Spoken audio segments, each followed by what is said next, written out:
Friends, आज मैं मनीषा ओझा हमारे यूट्यूब चैनल पर स्टैटिक जीके के important topic parts of constitution के बारे में डिस्कस करने वाली हूं, जो सारे कॉम्पिटिटिव एग्ज़ाम के लिए इम्पोर्टेंट है। साथ ही में पार्ट ऑफ कॉन्स्टिट्यूशन से रिलेटेड हम कुछ क्वेश्चन भी डिस्कस करेंगे। सो फ्रेंड्स, चलते हैं अपनी वीडियो की ओर। दोस्तों, हमारे इंडियन कॉन्स्टिट्यूशन में टोटल 25 पार्ट्स हैं और आज हम इस वीडियो में पूरी पार्ट्स को डिस्कस करें। तो चलते हैं क्वेश्चंस की ओर। पहला क्वेश्चन दिया है originally the Indian constitution is divided into. मूल रूप से भारतीय संविधान कितने में विभाजित है, कितने भाग में विभाजित है। ठीक है, तो इंडियन कॉन्स्टिट्यूशन टोटल 22 पार्ट में विभाजित है। इसका आंसर होगा ऑप्शन बी। अब नेक्स्ट क्वेश्चन हम देखते हैं। नेक्स्ट क्वेश्चन क्या है? How many parts does Indian constitution currently है? वर्तमान में भारतीय संविधान में कितने भाग हैं? तो दोस्तों, इसका आंसर है ऑप्शन सी 25। प्रेजेंट में इंडियन कॉन्स्टिट्यूशन में टोटल 25 पार्ट्स हैं। ठीक है, पहले 22 थे। अब नेक्स्ट क्वेश्चन की ओर बढ़ते हैं। नेक्स्ट क्वेश्चन में दिया है पार्ट 20, जो part 20 of Indian constitution is related with. भारतीय संविधान का भाग 20 किससे संबंधित है? तो दोस्तों, इसका आंसर होगा amendment of constitution, option A. जो हमारा पार्ट 20 है इंडियन कॉन्स्टिट्यूशन का, वो अमेंडमेंट ऑफ कॉन्स्टिट्यूशन से रिलेटेड है। अब नेक्स्ट क्वेश्चन की ओर बढ़ते हैं। नेक्स्ट क्वेश्चन दिया है according to Indian constitution which of the following is an incorrect pair. भारतीय संविधान के अनुसार निम्नलिखित में से कौन सा एक गलत युग्म है? तो दोस्तों, चलते हम ऑप्शन पहले देखते हैं। ए दिया है पार्ट 2 सिटीजनशिप। ऑप्शन ए दिया है पार्ट 2 सिटीजनशिप, ये एकदम सही है। ऑप्शन बी दिया है पार्ट 4 DPSP डायरेक्टिव प्रिंसिपल, ये भी एकदम सही है। ऑप्शन सी दिया है पार्ट 4A फंडामेंटल ड्यूटीज, ये भी सही है। और ऑप्शन डी दिया है पार्ट 9 यूनियन टेरिटरी, ये गलत है। हमारे इंडियन कॉन्स्टिट्यूशन का पार्ट 9 है, वो पंचायत से रिलेटेड है और ये पंचायत हमारे आर्टिकल 243 टू 243O के बीच में आता है। नेक्स्ट क्वेश्चन देखते हैं। नेक्स्ट क्वेश्चन क्या है? Which of the following part of Indian constitution deals with emergency provision. भारतीय संविधान का निम्नलिखित में से कौन सा भाग आपातकालीन प्रावधानों से संबंधित है? तो दोस्तों, इसका आंसर होगा ऑप्शन सी पार्ट 18। तो हमारे इंडियन कॉन्स्टिट्यूशन में जो इमरजेंसी प्रोविजन है वो पार्ट 18 में बताया गया है। 3 टाइप के इमरजेंसी होते हैं। एक होता है नेशनल इमरजेंसी, जो कि आर्टिकल 352 में आता है। दूसरा है स्टेट इमरजेंसी, जिसमें प्रेसिडेंट रूल आता है, ये आर्टिकल 356 में आता है। और तीसरा है फाइनेंशियल इमरजेंसी, जो कि आर्टिकल 360 है। अब बढ़ते हैं नेक्स्ट क्वेश्चन की ओर। नेक्स्ट क्वेश्चन दिया है part 15 of the constitution of India deal with. हमारा जो पार्ट 15 है वो किससे डील करता है? भारत के संविधान का भाग 15वां संबंधित है इलेक्शन से। किससे संबंधित है? इलेक्शन से। तो हमारा जो पार्ट 15 है हमारा इलेक्शन से रिलेटेड है। ऑप्शंस भी देखते हैं, ऑप्शंस कौन से, ये सब किस पार्ट्स में आते हैं ये भी जानकारी ले लेते हैं। तो जो हमारा ऑफिशियल लैंग्वेज है, हमारा ऑफिशियल लैंग्वेज पार्ट 17 के अंदर आता है। अमेंडमेंट पार्ट 22 के अमेंडमेंट पार्ट 20 में आता है। और इमरजेंसी प्रोविज़न, हमने अभी इमरजेंसी प्रोविज़न के बारे में कुछ देर पहले पढ़ा था कि 3 टाइप के इमरजेंसी प्रोविज़न होते हैं। ठीक है, इमरजेंसी प्रोविज़न हमारा जो होता है ये आर्टिकल 352 टू 360 के अंडर आता है पार्ट 18 में। ठीक है, अब आगे बढ़ते हैं। आगे क्वेश्चन दिया है the right to privacy is mentioned under which part of the Indian constitution. जो निजता के अधिकार का उल्लेख भारतीय संविधान के किस भाग में किया गया है?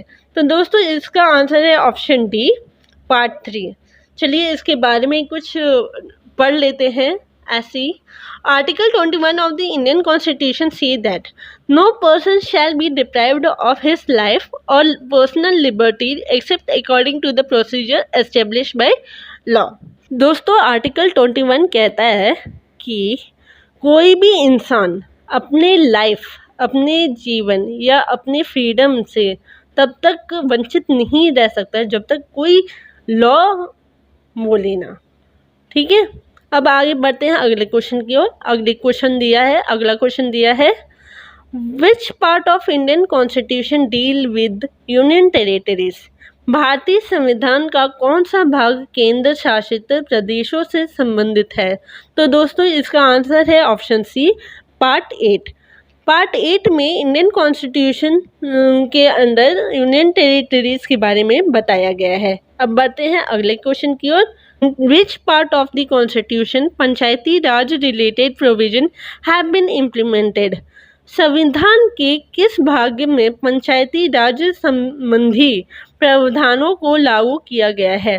तो दोस्तों इसका आंसर है ऑप्शन डी, पार्ट 9। पार्ट 9 में हम लोगों को पंचायती से रिलेटेड बताया गया है। अगला क्वेश्चन दिया है part 17 of Indian constitution deal with. भारतीय संविधान का भाग 17वां किससे संबंधित है? तो दोस्तों इसका आंसर हम लोगों अच्छे से जानते हैं, ये ऑफिशियल लैंग्वेज से संबंधित है। अगले क्वेश्चन पे चलते हैं। अगला क्वेश्चन दिया है centre state relation is mentioned in which part of the Indian constitution. तो इसका आंसर है ऑप्शन सी, पार्ट 11। हमारे भारतीय संविधान में भाग 11 में केंद्र राज्य संबंध का उल्लेख किया गया है। दोस्तों इधर हम सेंटर स्टेट रिलेशन से रिलेटेड 3 रिलेशन पढ़ेंगे। एक होता है लेजिस्लेटिव रिलेशन जो आर्टिकल 245 से लेकर 255 के बीच में आता है। दूसरा है एडमिनिस्ट्रेटिव रिलेशन जो आर्टिकल 256 से 263 के बीच में आता है। तीसरा है फाइनेंशियल रिलेशन जो कि आर्टिकल 268 से लेकर 293 के बीच में आता है। तो बढ़ते हैं अब 12वें क्वेश्चन की ओर। 12वां क्वेश्चन दिया है which of the following is not correctly matched as per Constitution of India. Following is not correctly matched as per Constitution of India. निम्नलिखित में से कौन भारत के संविधान के अनुसार सही सुमेलित नहीं है? तो दोस्तों पहले इसको ऑप्शन वाइज हम देखते हैं। पंचायत, ऑप्शन ए में दिया गया है पंचायत पार्ट 9, ये एकदम सही है। ऑप्शन बी में दिया गया है म्यूनिसिपैलिटी पार्ट 9A, ये भी सही है। ऑप्शन सी में दिया गया है कोऑपरेटिव सोसाइटी पार्ट 9B, एकदम सही है। ऑप्शन डी में दिया है ट्रिब्यूनल पार्ट 10, ये गलत है। हमारा जो ट्रिब्यूनल है वो पार्ट 14A में आता है। अब बढ़ते हैं अगले क्वेश्चन की ओर। हमारा अगला क्वेश्चन दिया है which of the following range of article are associated with part 15 of Indian constitution.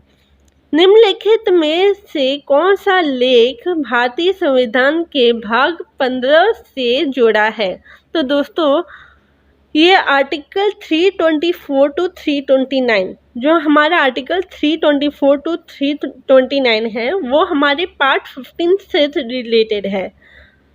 ठीक है, अब बढ़ते हैं अगले क्वेश्चन की ओर।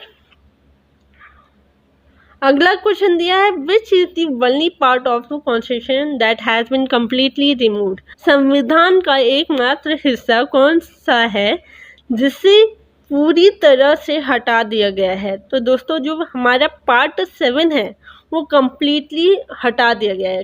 मैंने आपको स्टार्टिंग की वीडियोस में बताया गया था कि ये 1956 में हटाया गया था, तो एक बार नहीं देखा हो तो वापस जाके ये वीडियो देखिए, बहुत इम्पोर्टेंट क्वेश्चन है ये। अब बढ़ते हैं अगले क्वेश्चन की ओर। अगला क्वेश्चन दिया है uniform civil code is mentioned in which part of the Indian constitution. भारतीय संविधान के किस भाग में समान नागरिक संहिता का उल्लेख है? तो दोस्तों ये पार्ट 4 में, दोस्तों ये यूनिफॉर्म सिविल कोड पार्ट 4 में मेंशन किया गया है। तो दोस्तों ये थे आज के बहुत important question. Thank you for watching this video.